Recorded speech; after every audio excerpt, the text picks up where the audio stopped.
Boa tarde. Vamos agora novamente dar início ao estudo da série psicológica de Joana de Ângeles. Hoje com a temática necessidade de objetivo, que faz parte do capítulo 5º do livro. Sempre queremos enfocar que o objetivo maior desses pequenos estudos é motivar a leitura das obras de Joana de Ângeles, sobretudo as obras da série psicológica. Então, através dos comentários que iremos compartilhar, visando quebrar dificuldades no entendimento dos livros dessa série, deixamos sempre enfocado que o ideal é a leitura de toda a obra. Queremos até lembrar aqueles que vivem em nossa cidade que a Livraria da Fraternidade Espírita Bezerra de Menezes tem todas as obras da série psicológica, que se encontram inclusive com uma promoção de um abatimento sobre o preço da própria editora, em torno de 20%, e que está atuando à venda através do Instagram da Fraternidade. Então vamos dar início ao nosso estudo, e aqui trouxemos um texto do Espírito Emmanuel, extraída do livro Cartas de Paulo, Evangelho comentado por Emmanuel, Carta a Filipenses, capítulo 2, versículo 6, para preparar o nosso estudo dessa tarde. O coração do discípulo fiel do Evangelho, nos dias que passam, deve revestir-se com a vigorosa couraça da fé viva, porquanto é chamado a trabalhar numa floresta escura, onde a maldade se tornou mais requintada e a sombra mais densa. Vamos aqui fazer algumas colocações para extrairmos o máximo possível desse texto que Emmanuel nos presenteia. Inclusive um texto que tem tudo a ver com as necessidades que estamos passando nesse período de provação coletiva. Porque Emmanuel começa dizendo: o coração do discípulo fiel do Evangelho, nos dias que passam, deve revestir-se com a vigorosa couraça da fé viva. Mais do que nunca, é preciso nos nutrir do alimento revigorante e fortalecedor do Evangelho à luz da doutrina espírita, nesse período tão complicado e difícil que todos passamos com a pandemia. E para isso Emmanuel nos diz: deve revestir-se com a vigorosa couraça da fé viva. Ele se refere, no termo fé viva, às possibilidades abertas pela compreensão da realidade espiritual para ressignificarmos sentimentos e ações, renovação das nossas atitudes, aprimoramento moral, mesmo e sobretudo em um período tão difícil como esse. É preciso estarmos atentos na ressignificação daquilo que acontece, na canalização, na limpeza dos conteúdos, buscando o aspecto espiritual desse período tão difícil que a humanidade toda passa, justamente para, através dessa fé viva, não sofrermos os abatimentos, as crises de ansiedade ou até mesmo de depressão que está envolvendo a muitos.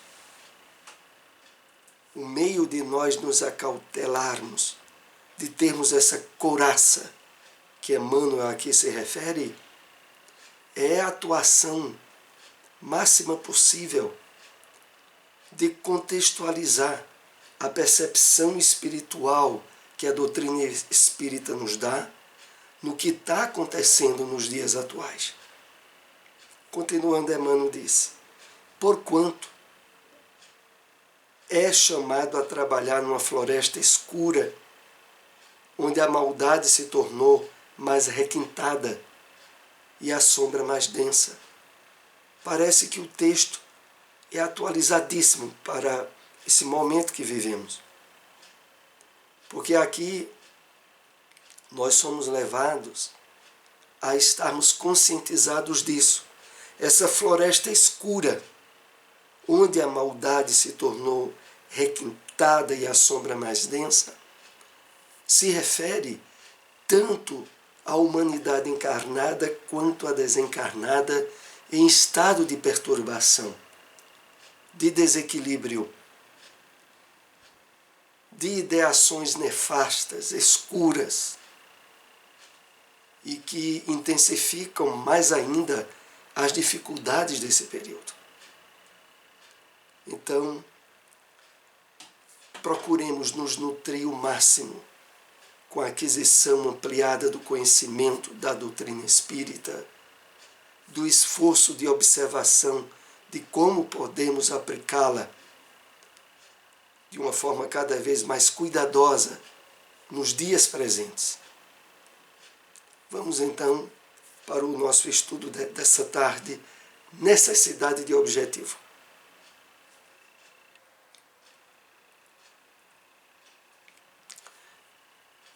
E esse item do livro Amor Imbatível, Amor, que está no capítulo 5 da obra, inicia dizendo assim: Jesus, ante a transitoriedade dos valores terrestres e a fugacidade do corpo, propôs a busca do reino de Deus e a sua justiça, elucidando que após esta primazia, tudo mais será acrescentado.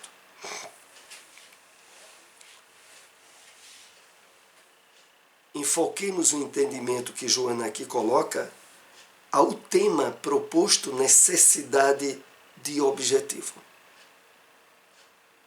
Todos sabemos, e isso estará sendo tratado ao longo desse estudo de forma mais detalhada, da necessidade de termos metas, objetivos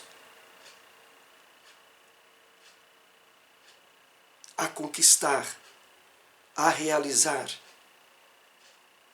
inclusive como mecanismo promovedor de certo equilíbrio emocional e psíquico da criatura humana. Mas Jesus, ampliando e colocando os pontos nos is, nos fala dos objetivos que devem estar acima de todos e que são permanentes. Esse objetivo maior é a busca do reino de Deus e a sua justiça, que também podemos entender aqui como o conhecimento da realidade espiritual, de como funcionam as leis divinas, quer no mundo físico, quer no mundo espiritual, e perceber no estudo aprofundado dessas leis a presença da justiça perfeita, associada à misericórdia e ao amor. Joana aqui coloca ainda, elucidando que após esta primazia, tudo mais será acrescentado. Como é isso?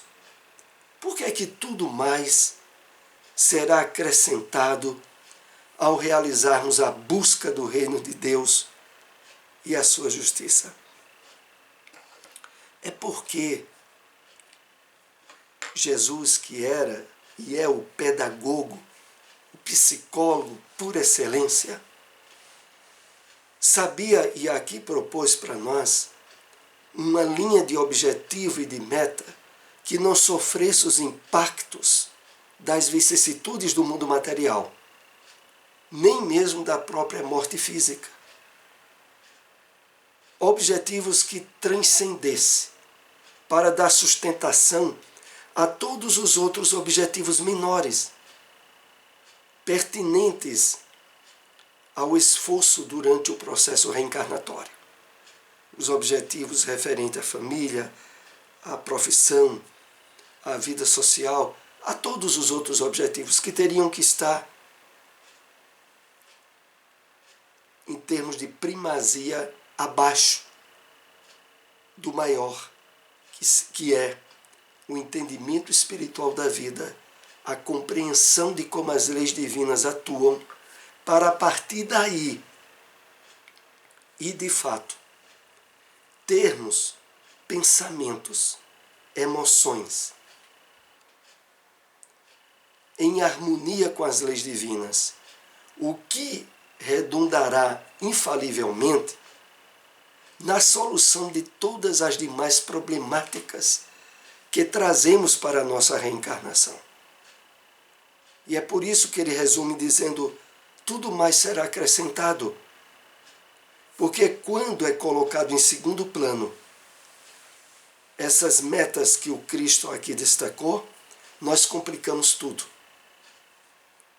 Face à inferioridade moral, os desequilíbrios e desatinos que já trazemos do nosso passado, afastado das leis divinas, tudo isso faculta com que a criatura humana, dissociada do entendimento espiritual da vida, complique tudo. Reencarna para resolver certas provas, certas questões.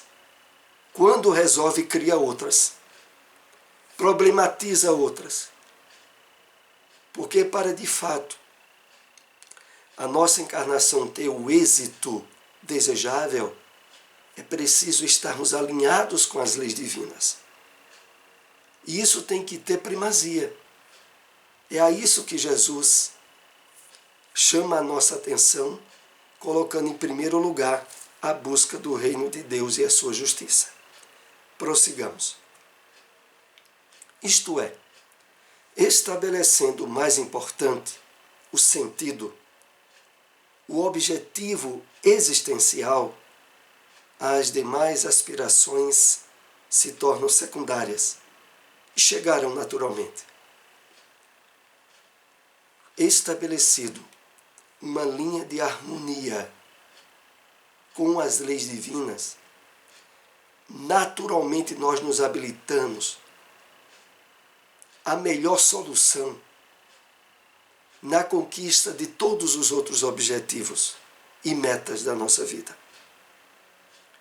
Porque não estaremos complicando mais, o que infelizmente ocorre com a maioria das pessoas que ainda não despertaram para os objetivos elevados da existência humana. Esse reino de Deus encontra-se na consciência tranquila, que resulta do dever corretamente cumprido, dos compromissos bem conduzidos, dos objetivos delineados com acerto. Que maravilha, não é? Quando nós estabelecemos o melhor conhecimento da realidade espiritual da vida, das leis divinas, e nos decidimos por uma mudança profunda em nós, harmonizando agora a nossa maneira de pensar, os nossos sentimentos, as nossas emoções, no padrão harmonioso com as leis divinas.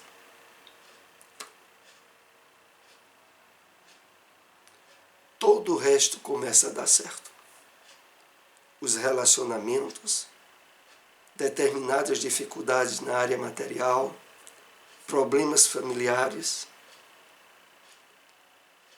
Exatamente porque, como o texto diz, esse reino de Deus, colocado em primeiro lugar, estabelece-se na consciência tranquila de dever corretamente cumprido. A consciência de aprovação. Esse estado íntimo a que nós somos chamados a dar prioridade, quando de fato nos determinamos a ele, as demais coisas vão se resolvendo. Quase que espontânea e naturalmente. O esforço é bem menor. O equilíbrio com as leis divinas redundam em um estabelecimento de um clima interior em nós que faz com que nós pensemos corretamente, sintamos corretamente, tenhamos emoções direcionadas para as virtudes e para o equilíbrio. E isso vai proporcionando, em todas as áreas em que venhamos a atuar, sintonias e soluções ideais para quaisquer dificuldades ou problemas que surjam. Graças a essa diretriz, a aquisição dos recursos faz-se com naturalidade, como um acréscimo, que é a consequência básica.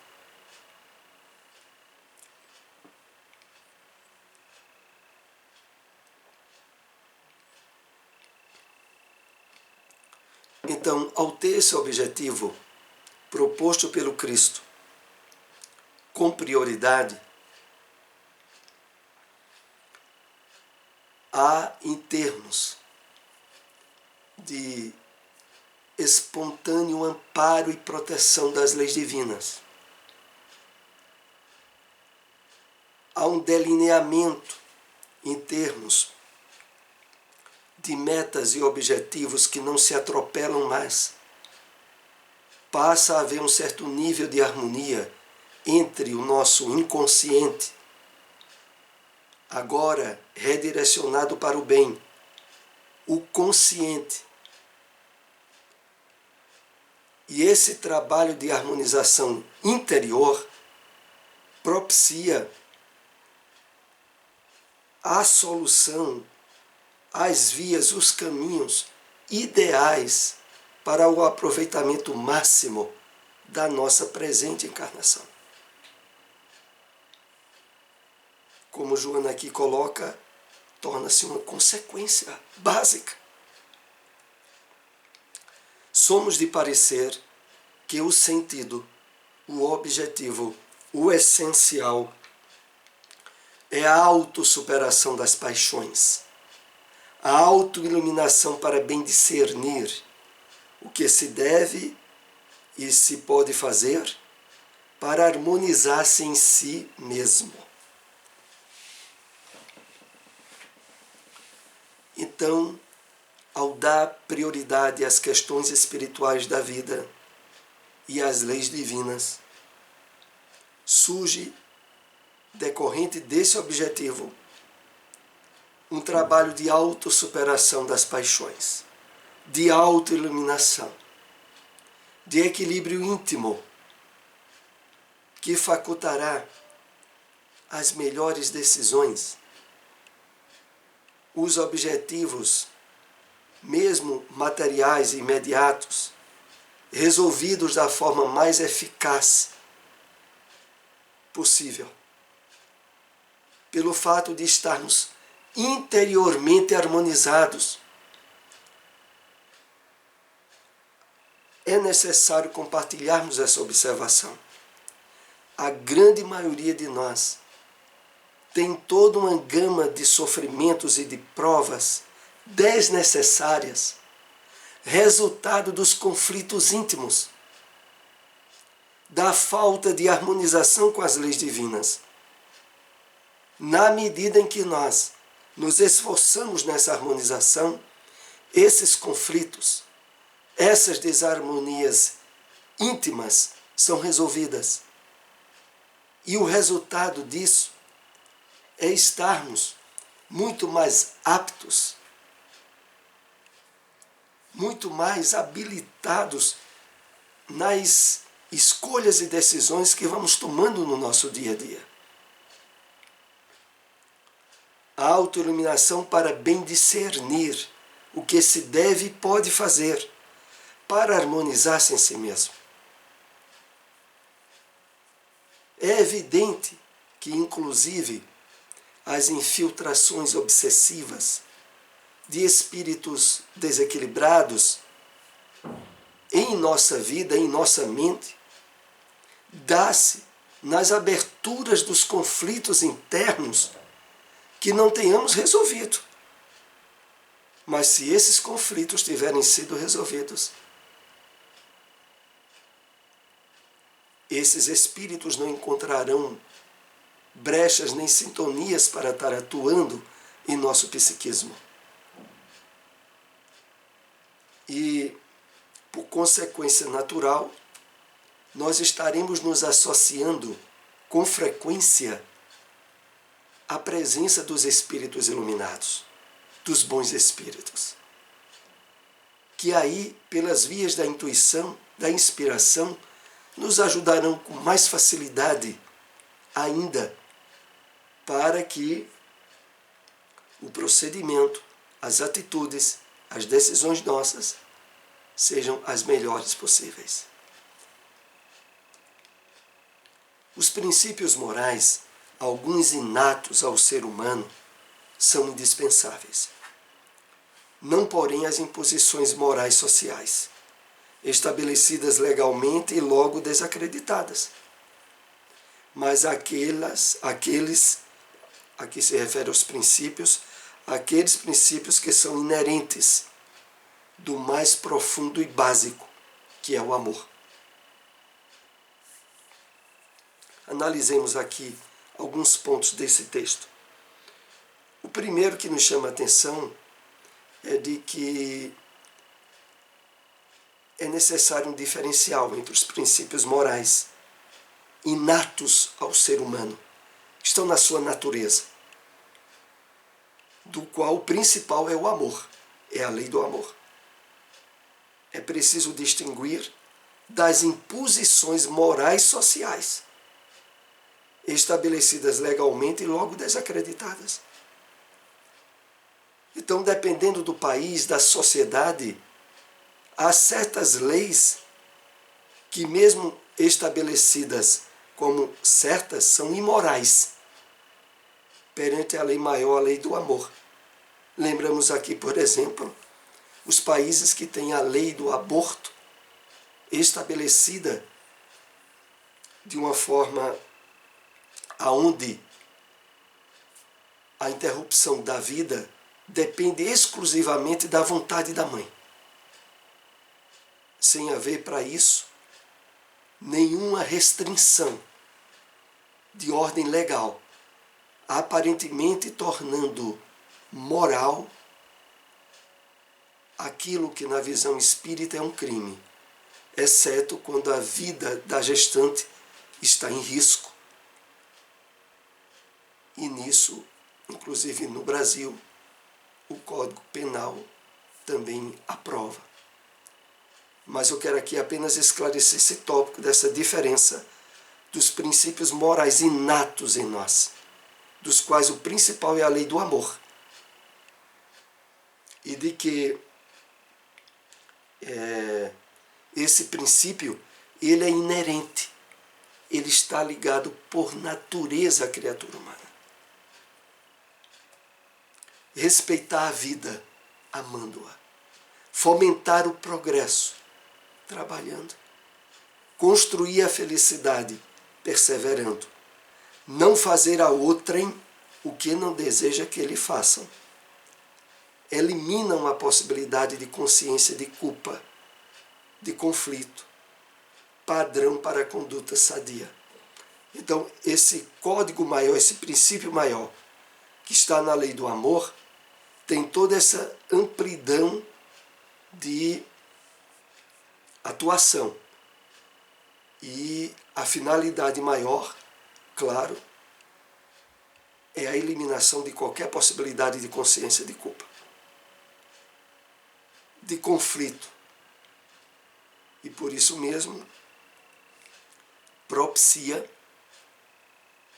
como Cristo havia dito, que as demais coisas ou necessidades que tenhamos nos sejam concedidas por acréscimo. Essa força interior que o leva à prática dos atos corretos, o bem no início é metafísica, procede do psiquismo causal, depois torna-se uma necessidade transformada em ações que lhe confirmam a excelência. Então, a princípio,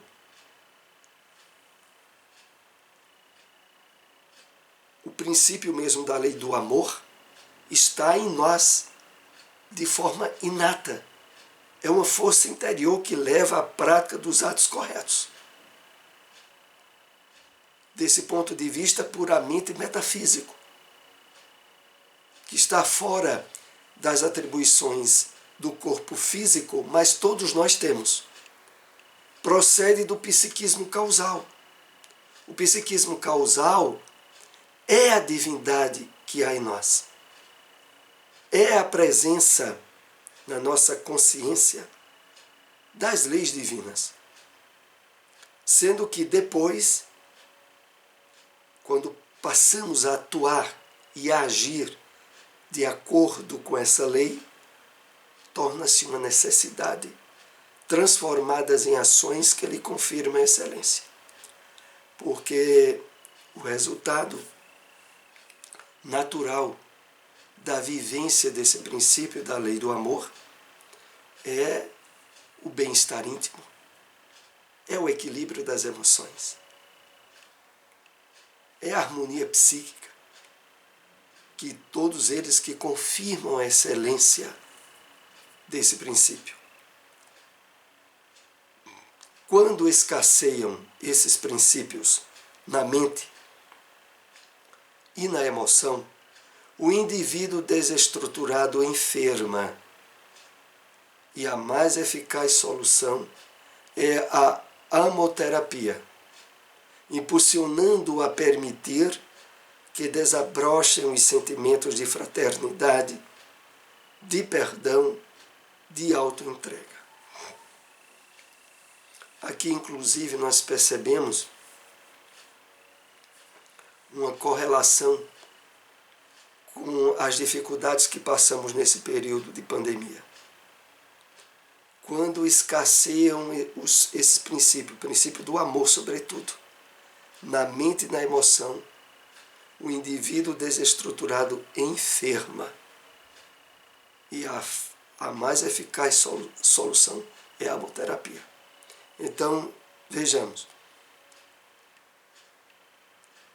ao não abrir-se as possibilidades da fraternidade, da solidariedade, do amor em ação, ao isolar-se, inclusive como necessidade sanitária nesse período de pandemia, o não cultivo dos valores do espírito abrem estados perturbados da emoção, da ansiedade, da depressão e a outras, que levam muitas vezes a mente enfermar.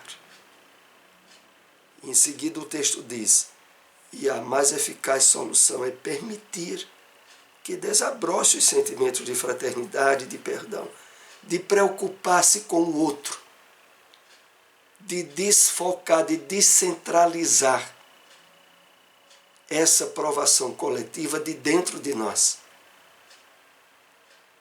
de estar sensível à percepção de que todos e muitos passam por complicações maiores do que as nossas.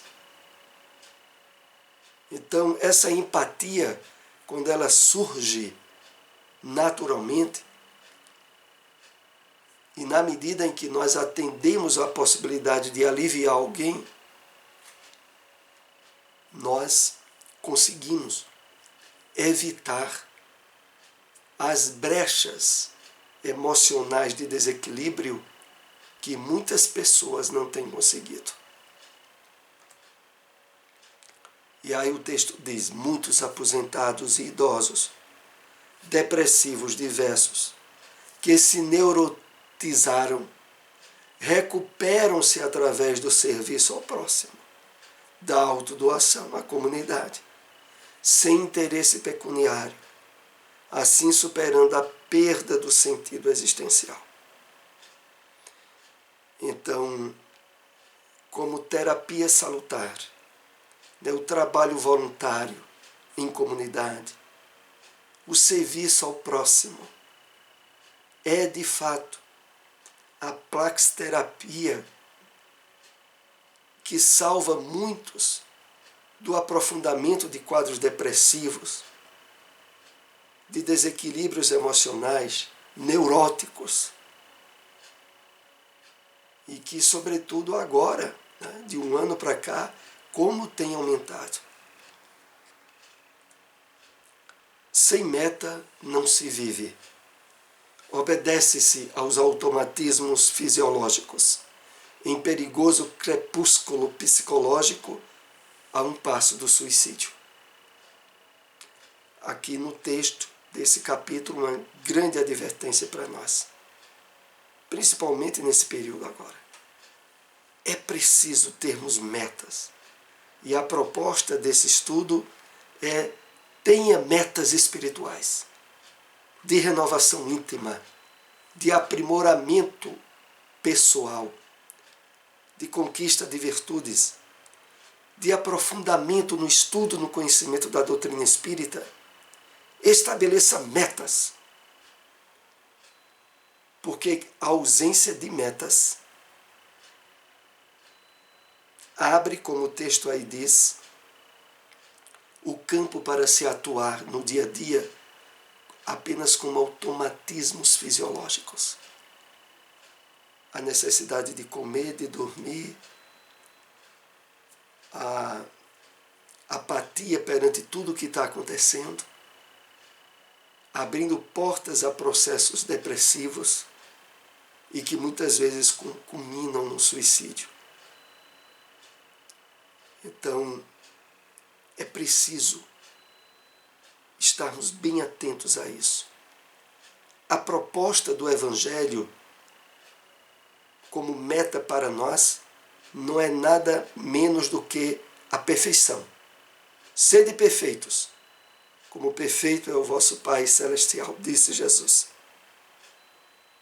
Estabelecendo de forma bem clara que todos nós temos coisas, situações a melhorar, a aprimorar, virtudes a conquistar. Todos temos.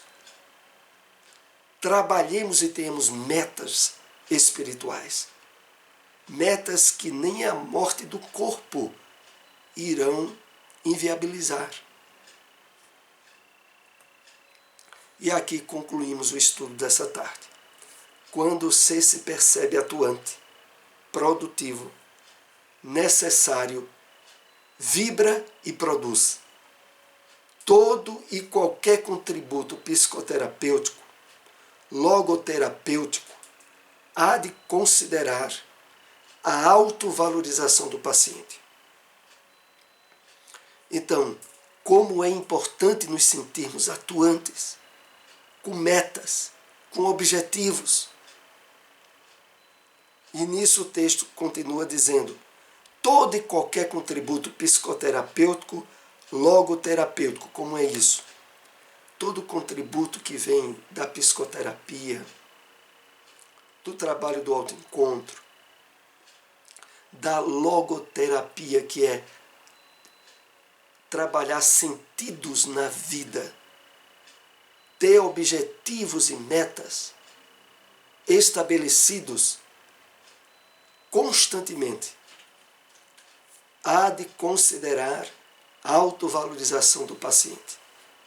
E nós sabemos que, pela revelação espírita, cada um de nós tem um valor ímpar e singular perante o projeto divino. o qual permitiu estivéssemos agora vivenciando esse período de transição, de provações coletivas, para que as metas espirituais, de uma vez por todas, tivessem prioridade, mais do que nunca. Então, eis o período de despertarmos metas e objetivos nessa área. É essa a proposta que Joana traz nesse item que analisamos. Lembramos que esse estudo depois estará no nosso canal no YouTube. Aqueles que tenham acompanhado, agradecemos compartilhar essas informações.